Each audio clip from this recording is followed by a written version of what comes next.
our deep dive episode of FP Next, powered by John Deere. I'm one of your co-hosts for this farmer and rancher driven podcast, Sarah McNaughton Peterson now, and I'm here with Curt Arns. Hi, Sarah. Yes, we're powered by John Deere. So for all of your equipment and technology needs, see your local Deere dealer. Well, yeah, Sarah, now you've got that little hyphen in your name.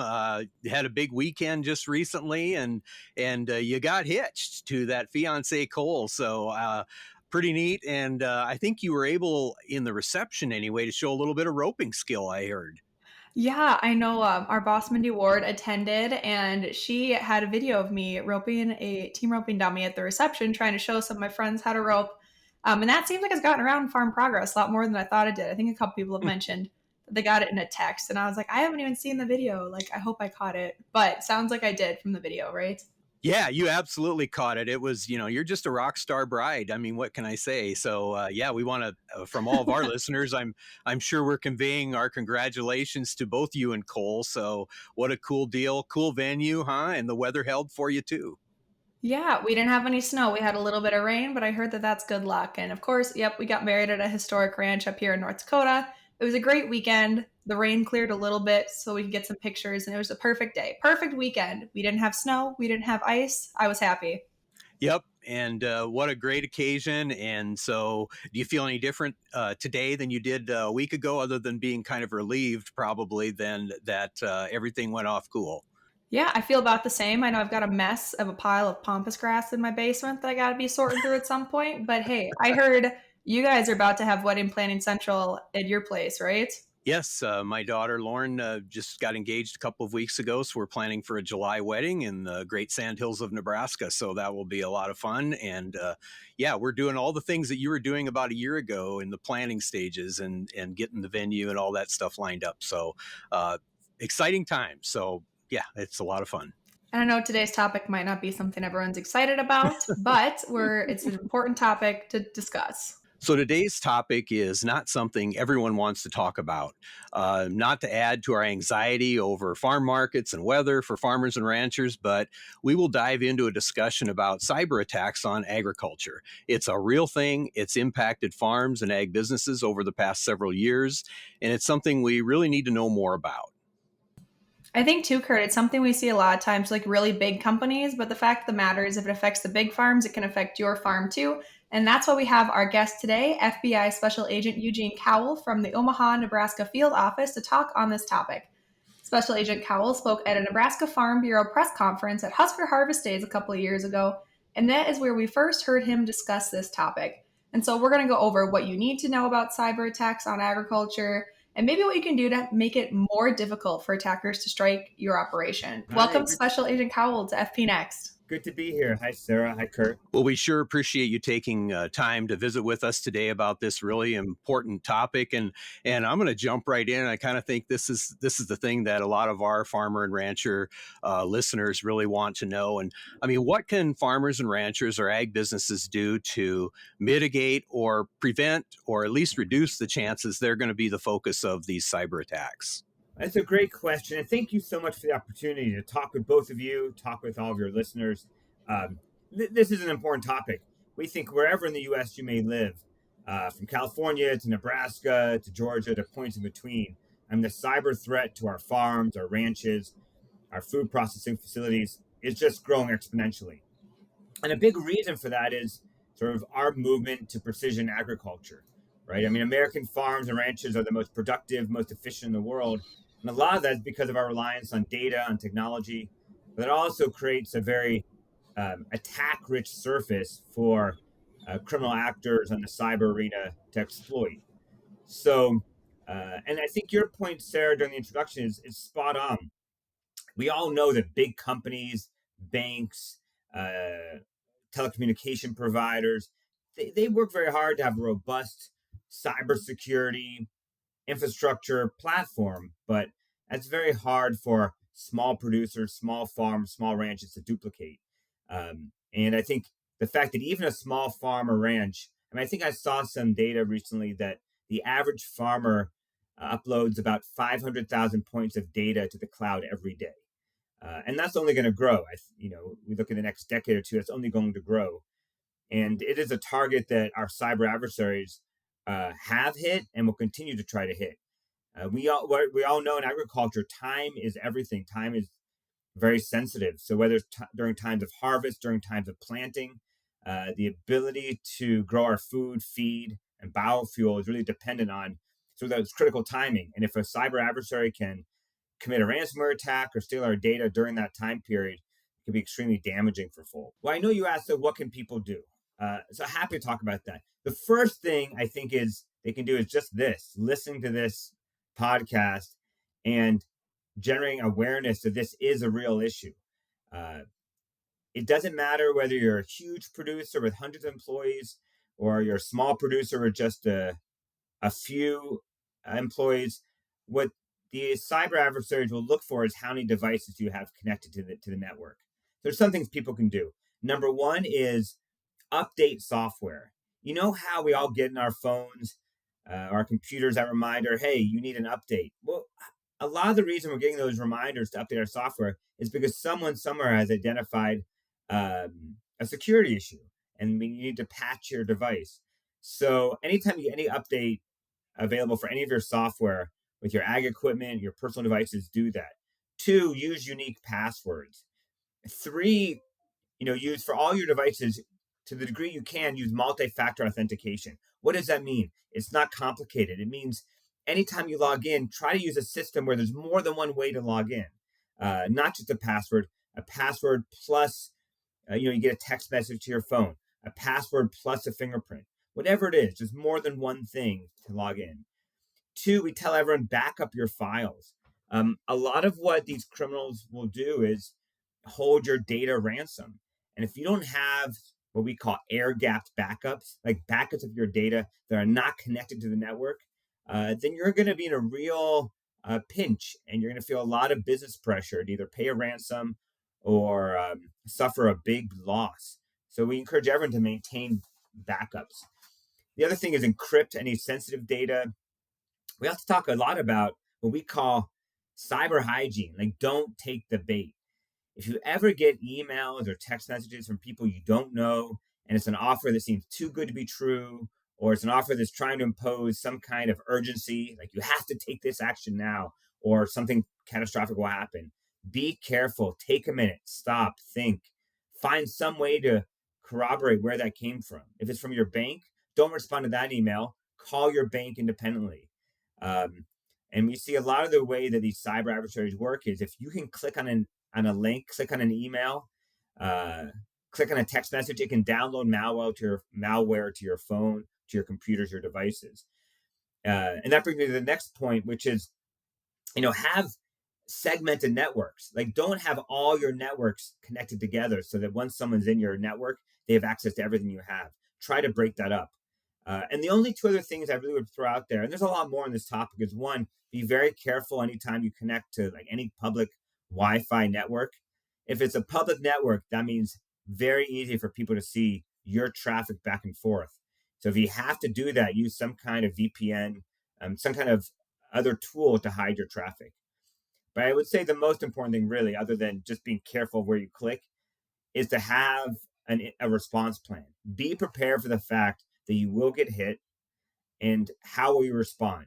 Do you know where your local FBI office is? Do you know how to call them? Do you know how to report this? Do you know how to get your backups back in place? Whatever it is, be prepared, because I don't think this is a question of if this will ever happen to someone. I think as we move forward in the future, it's more a question of when it'll happen and then how you're best positioned to protect yourself. I know those dual authenticators, like the Microsoft Authenticator app, anytime I try to sign into Teams, it can kind of be a pain to do some of those things, but it seems like it's really a good thing for farmers to be implementing. Even if it takes a little extra time, it means it takes a little extra time for kind of those cyber threats to also try to infiltrate, right? I think you're right. Listen, it can be a pain. These things do take time, but it's like with an ounce of prevention is worth a pound of cure. And I think taking these little steps every day can really save folks a lot of heartache later in the future. And the other thing, we haven't really talked about it. We're very focused on like the individual producer, but we're also, from the FBI perspective, to us, agriculture is a core part of our nation's critical infrastructure. How we grow our food, and our feed and our fuel is really important to our nation's national security and our economic security. And although the most realistic threat someone might face is a criminal actor encrypting their data and posing some kind of ransomware attack, we don't rule out the fact that a foreign adversary, whether the People's Republic of China or Russia or another adversary, could do a large-scale attack that could really shut down our agricultural sector. So we're very focused on that as well. Well, perfect. I'm going to segue right into one of my other questions on here since you mentioned it. So, of course, kind of like you were saying, seems like cyber attacks are becoming more common. And then where are the majority of these attacks against agriculture kind of originating? And kind of what's the main purpose for some of these threat actors? So most of the attacks that we've been seeing are they come from all over. There are some spots in the world, whether it's Russia or Africa or China. There are some key spots, but mostly what we've been seeing to date are criminal schemes. And these are schemes enacted by by criminals who are trying to extort people to make money. We used to say, well, there's criminal schemes and then there's the nation state actors, people working on behalf of our adversaries. And now we see it's kind of a blended threat. We see criminal ransomware groups operating sort of in Russia who, like on the eve of the Russian invasion of Ukraine, came out publicly and said, hey, any support by the US on behalf of Ukraine we'll interpret as an act of war against Russia and we'll respond accordingly. And this is a group that does hit US institutions, US 911 centers, US companies. And then we see the other side, for instance, in the People's Republic of China, the fact that they employ more hackers than sort of the rest of every other government combined. And, some of those people, when they're not working, use those same skills for criminal schemes. So I think primarily what we've seen to date so far has been a lot of criminal schemes in terms of what's impacting people. But we've also seen malware that the Chinese government has hidden in a lot of our critical infrastructure, from our water grid to our transportation grid, that's designed to sort of lie in wait so that in a time of potential conflict, they could reduce our ability to access clean water, clean sewage, electricity, and impose sort of consequences on the American people. So we look at both ways. We look at the short-term issue of individuals getting hit by criminals, and they're also very focused on the national security issue of sort of the industry at large or the supply chain being interrupted by other nations. So we're all aware of news reports of some of these cyber attacks hitting, ag businesses and related fields all around the country and even in Nebraska. I know at the Husker Harvest Days press conference, a couple of years ago, you talked about some specific attacks. I was wondering if you could maybe share a little bit about, a couple of things that you've seen in recent months or years. Sure. I think what you're probably referring to, Curt, we did see a couple years ago, a number of grain co-ops got hit, many in our region, and they hit sort of around the same time. And some of them had to halt operations completely until they could get back into business. We saw just within a year or two ago, a livestock producer here in our area who got shut down by a ransomware attack, had to stop operations. And, every day that they were out, I think the estimate was they were losing $19,000 a day, right? So these attacks are happening.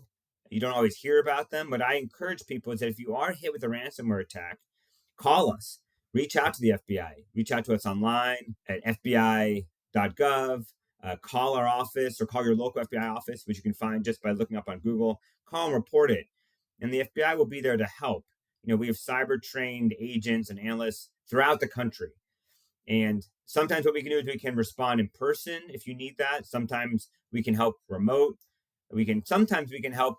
We can say, hey, we've seen that malware before. We can help you decrypt it. You don't have to pay a ransom. Or sometimes if you choose to pay a ransom, we can say, hey, we've seen other people negotiate that ransom down to a certain amount. Sometimes we can even get that ransom back for you. The number one thing we ask is just to call us. And the sooner you call us, sooner we can try to help you. So for a lot of farmers too, maybe those who are hauling the elevator and kind of like you said, it's always go time during harvest. And if the elevator isn't able to operate, that could be a big problem for a lot of people. But can you share a little bit about what some of the vulnerabilities might be, even in the farm shop computer, whether it's outdated passwords or software that needs updating? How does that really give an opportunity for those threat actors to come in and access and do that ransomware you were sharing about? Great question. So it's two things. One, issue is some of the technology we're using in a lot of segments of critical infrastructure, not just in ag, is relying on kind of old codes, right? Things that were written a long time ago before we were really worried about network security. And so that makes it very easy for an adversary to break into.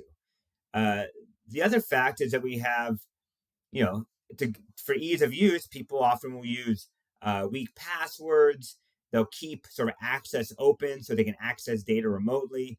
And the more sort of remote access ports you have, the easier it is for an adversary to get into. But this can impact any, we talk about the Internet of Things, but you think about precision farming, precision agriculture, the number of sensors you have. I mean, you think about, in a modern piece of farm equipment, a combine, tractor.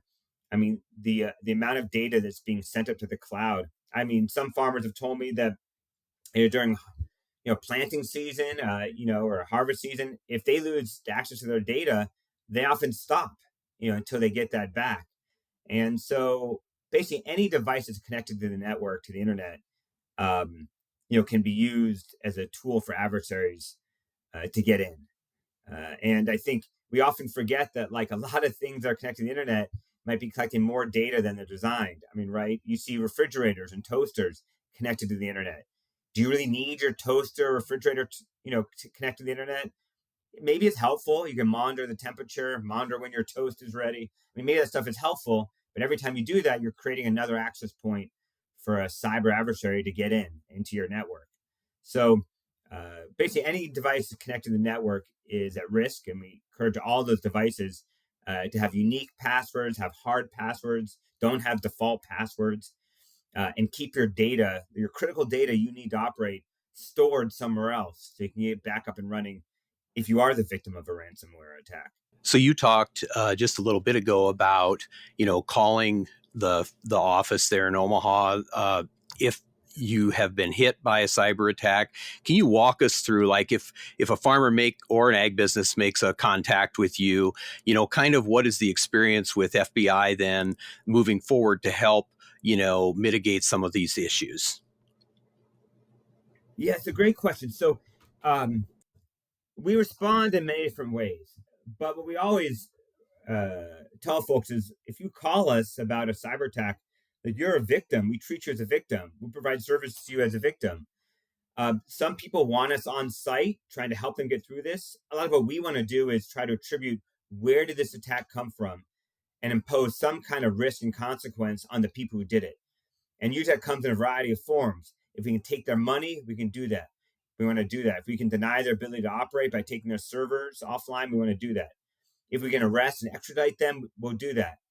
If they're a place we can't do that, but we can pass information to a foreign country and they can arrest the person, we'll do that. But we respond to the farmer, or to the victim, however they like. If they want us on site, we'll do that. If they want us off site, we'll work with them that way. If they want us working through their general counsel, if they hire a sort of cyber remediation company, we're happy to work with that company. So we kind of respond anyway. We don't just drive up with 10 blacked out Suburbans and take it over. We have a very victim-centric approach. I think the unique value that the FBI brings in this is that we're both a local. I mean, we're a local law enforcement agency in almost every community. Here in Nebraska, we're in Omaha, we're in Grand Island, we're in Lincoln, we're in North Platte. We have people everywhere we can respond. But we also are a global agency with agents and analysts across the world. So we have agents and analysts stationed in many different countries, and often they're very well positioned for us to work with, like, other countries where the attack may have come from, to impose some kind of consequence on the adversary. So we're very well positioned to do both, to work with all of our partners overseas and in the intelligence community, but also just to be boots on the ground, responding sometimes even in person if people need that, to help investigate and mitigate these cyber threats. I know too, we are going to link the FBI.gov website you're talking about to find your local field office in the episode description. And I want to back up to something you were talking about a little bit ago about using weak passwords and to make sure you use a strong password. What exactly does that look like? I know a lot of people have known, don't use your birthdays, don't use your birth year, don't use your pets that you post on Facebook, like information that is readily able to be found out. what should people be kind of looking for to have a strong password on their accounts? So a couple of things. We recommend one, a password that's a combination, if possible, of random letters, numbers, and symbols. Um, Two, we recommend using different, and this is very hard for all of us to do, right? But to have different passwords for different things. Once the password is discovered, often it'll be posted on the dark web. It'll be put out for sale. So once one password is discovered and connected to you, other people try to purchase that password or use that password to get into your other accounts. If you've only used it for one thing, you're safer. We also recommend people use a password keeper. There's different applications out there. Nothing is 100%, but that's one way of using complex passwords. They don't necessarily have to remember each one, but you store them in a password keeper. So those are things, the complex passwords that and ones that are unique for each system you operate in. Which I know it is difficult, but that's sort of the world we live in right now.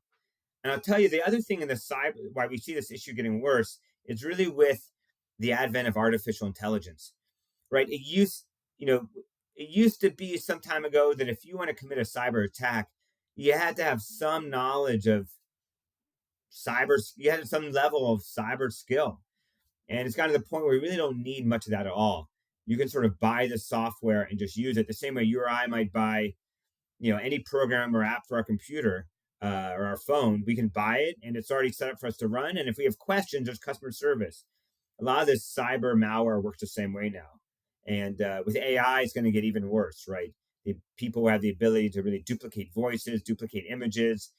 Non-native English speakers will be able to converse with you in a way that appears to be from a native speaker. So it's really going to take, as we say, sort of, you had to be a varsity criminal. It'll take it down to the JV level. Like much lower skill will be needed to commit many of these attacks. You've been involved in, working on these ag threats for quite some time. And I know that we talked a little bit earlier, not on the podcast, but before, about an ag threats conference that you've had the last 2 or 3 years, maybe.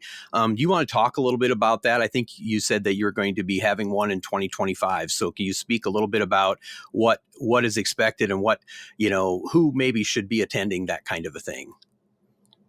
Yeah, great question. So we first hosted back in 2023.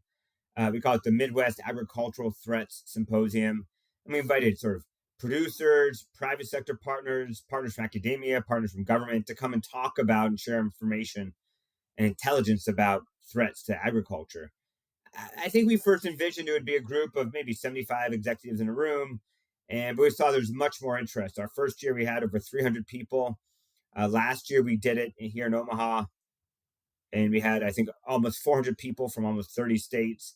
So it's proven to be a really good collaboration of different people coming together, sharing what they're seeing, sharing vulnerabilities they see, and kind of learning from some of the experts in this how they can best protect themselves and what the nature of the threats are.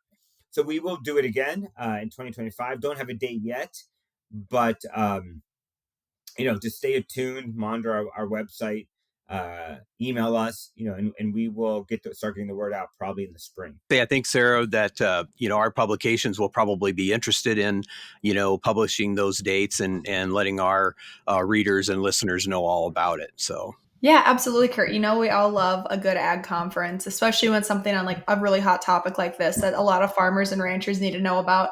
And kind of shifting gears just a little bit, do you want to talk a little bit about how you ended up being an FBI agent? I think a lot of people, maybe myself included, if they hear the FBI, it's like, oh, it's New York. It's like the big cities. It's not necessarily in Omaha or kind of in the Midwest. So share a little bit about what your journey in the FBI looked like. Sure. It's a great question. Yeah, we are all over the country, in fact, the world. I grew up in Alabama, and then I went up to college in Virginia, and then I went up to New York for law school, and I started work as a prosecutor. And after about 3 years or so, and I loved being a prosecutor, but after about 3 years or so, I had a real interest to sort of be on the front end helping to investigate cases. And I heard about the FBI and I applied, and they invited me back and said, come do some push-ups. And I did. And I went down to Quantico and trained there for some time. And my first assignment was in the New York field office, where I worked for a lot of criminal investigations. I worked counterterrorism. I spent some time overseas in Iraq and Afghanistan on behalf of the FBI's counterterrorism mission. And then I've been lucky to have a variety of amazing assignments, both Washington, D.C. I went out to Savannah, Georgia, and led sort of the FBI's office in the southeast corner of Georgia. I went out to Los Angeles, and I headed up our gang, violent crime, organized crime, drug trafficking program out there. Went back to headquarters, and I've been lucky enough to be here in Omaha for the past 4 years, overseeing sort of everything we do across Iowa and Nebraska. And to your point, Sarah, even here, we're not just in Omaha. We have 8 offices throughout the two-state region, and we stand ready to respond to counterterrorism threats, cyber threats, counterintelligence threats, and of course, our bread and butter, what we've been doing for 115 years, is criminal threats. Standing shoulder to shoulder with state and local officers, going after gang members, fugitives, bank robbers, child predators, corrupt public officials, human traffickers, financial fraud, whatever the crime is. And in fact, if you were to walk through our office, and this might be surprising to people, you wouldn't really be able to tell who is an FBI agent, who's a local police officer, a sheriff's deputy, who's with the state patrol. We kind of all work side by side. We lead a variety of task forces, whether in the cyber arena, the gang arena, crime against children arena, where we invite officers from local departments to come to our office. We give them a clearance, give them a car, give them access to everything we do, and really work side by side to try to protect the community. So the FBI is everywhere. We're not just in New York or DC. We're in almost every community. We're in every state, really working with local partners to help keep the community safe and uphold the Constitution. And I think, when we talk about cyber attacks or ag threats, which are of concern to, all of our farmer and rancher listeners, I really think maybe the FBI isn't the first call they would think of. And yet it's kind of great to hear that we would have that team, they'd have our backs, I guess, if we ran into some big trouble with these cyber attacks, which are, as you say, such a rising concern. So I think that's really good. I think I'd like you to once again, just reiterate a little bit about how you would contact FBI if you feel like you've been attacked or if there's something going on that you need to know about. So if you wanted to go back and just reiterate that one more time for our listeners, please. Sure. So it really depends on where you are. If you're here in Nebraska and Iowa, you can call our office, 402-493-8688. If you're somewhere else, just look up the FBI office. Also, you can go online. If you go to www.fbi.gov/tips, you can report anything you like. And the other thing, Curt, there's another website I'd like to mention, which is ic3.gov. It's letter I, letter C, number 3.gov. And that's a place that you can report any sort of internet-related fraud or crime. And this is an important point. The three of us, we've been talking a lot about threats to like the farm and the ranch and the food and the industry. But if people in their personal life become victim of frauds or a scam online, we encourage them to go to ic3.gov, report it as quickly as they can. We all live our lives more and more in the digital arena, and that makes us vulnerable to being victimized by scams. And this is something which has grown, no matter where you live, this is growing exponentially. The amount of loss that people are suffering, whether it's our elderly population, our children, or just anyone going about their lives. It can happen even to the most sophisticated CEO can become victim of a business email compromise scam and wire money to the wrong place. So we encourage people, if you're the victim of some kind of online scam or fraud, contact us, go to our website, ic3.gov, report it as quickly as you can. If you do it quickly, there's often a chance we can help maybe seize the funds and get them back to you. Either way, we can help identify who's committing this crime and do whatever we can to hold them accountable. I know I have a couple farmer friends back from my hometown, and she got a phone call that her grandson had been arrested. And so she ended up wiring $10,000 off somewhere. And I think maybe a lot of people are way more familiar with like the phone scam types like that, but it really is seeming like it's everywhere. I mean, Curt, how many emails do we get from Inform, the company we work for in Farm Progress, about phishing emails and not clicking links we don't know and reporting emails and really staying vigilant? And can't forget our annual cybersecurity training we all go through. It really is everywhere. Well, what these scammers try to do is two things. kind of make you feel like there's an opportunity you have to take advantage of right now. They try to create some urgency to the situation, and they try to create a situation where you really can't verify. You feel like you can't verify. So either you'll miss out on an opportunity, or something bad will happen to a loved one, or the common scams we see of people calling you saying you owe money for jury duty, or there's an arrest warrant out for you. They're trying to create a heightened sense of emotion that you feel that you have to take some action. And we encourage everyone, if anything like this happens, we just say, take a beat, take a minute, stop, evaluate this some other way, find some other way to verify it, run it by someone else. And that's the number one thing people can do to keep from being victimized. It's just like we tell our farmers all the time, and in farm safety situations, that taking your time to think first before acting always saves you, in a lot of ways, and not just in physical safety on the farm, but obviously with cyber safety too. Measure twice, cut once, right? I know another thing that I'm going to link in the article description, besides the IC3 website you mentioned will be there, but we also have written a couple things from Farm Progress. And one of those was talking about making sure you add the cybersecurity practices to your farm, which is a really short version of the in-depth conversation we've had today of just good cyber hygiene. Curt, have you written anything about cybersecurity recently? Yeah, we've written a couple of articles, but my primary contact was with you, Special Agent Kowell, at the Husker Harvest Days a couple of years ago, and then we had read about the Ag Threats Symposium as well. So we want to be sure and support that and promote it in any way that we can. So we really want to thank you for helping us out with this topic. Your insights are just very, very good, and it's scary. I think it's very scary, and it's something that we're all concerned about. But the information, I guess, the best way to combat this stuff is to be prepared. And as you say, maybe one of the first things is to come up with a plan, right? Yeah, I think that's what we tell everyone: have a cyber response plan and be prepared to execute it, and have the FBI be part of that plan. Kind of do some research ahead of time before it happens so that you're ready. Awesome. Well, thank you so much again for joining us. I really appreciate the opportunity. It's been great talking with both of you. And this is something we've been really working hard on the past couple of years in FBI Omaha to kind of get the word out about these threats. We think it's just a critical part of our nation's infrastructure, and we want to do whatever we can to protect it and protect individual farmers and ranchers.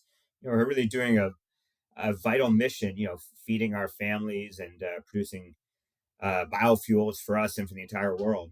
Well, Curt, with that, I think that about wraps up this deep dive episode of FP Next, powered by John Deere. Yes, to our listeners, we want to thank you again for tuning into this episode of FP Next, allowing us into your tractor cab, your truck, on your farm, in your shop, and in your fields. A special thank you goes out to our digital production and marketing team members who put in a lot of work with us. And if you want to be sure not to miss any top stories, sign up for our Farm Progress text blasts, which bring the hot stories right to your inbox. You can sign up for those text alerts by texting FARM, FARM, to 20505. Be sure to follow Farm Progress on social media to stay up to date with ag news and more, and check out the digital edition of your regional publication at farmprogress.com. We're super excited about our next episode of FP Next, where we're having a special Shop Talk edition of our podcast with Shelley Hughley, who is the editor of Southwest Farm Press based down in Texas, talking about climate change and the farmer's response. Yes, we just talked quite a bit about the term climate change on a recent episode that we recorded about ag buzzwords. So we'll visit with Shelley about her family operation in Texas and how they're working to make their farm and ranch more weather resilient. Absolutely. And you can follow along with FP Next by listening and subscribing on your favorite podcast platform or YouTube or Farm Progress online. So there is no reason that you are not subscribed if you're a frequent listener. We thank you for that. But also, we thank you if you choose to leave us a review if you enjoy the show. Yep, Sarah McNaughton-Peterson now says 5 stars or nothing. All the time. And remember, if it's agriculture, your friends at Farm Progress have you covered. Here's wishing you high yields and good weather. We'll see you next time.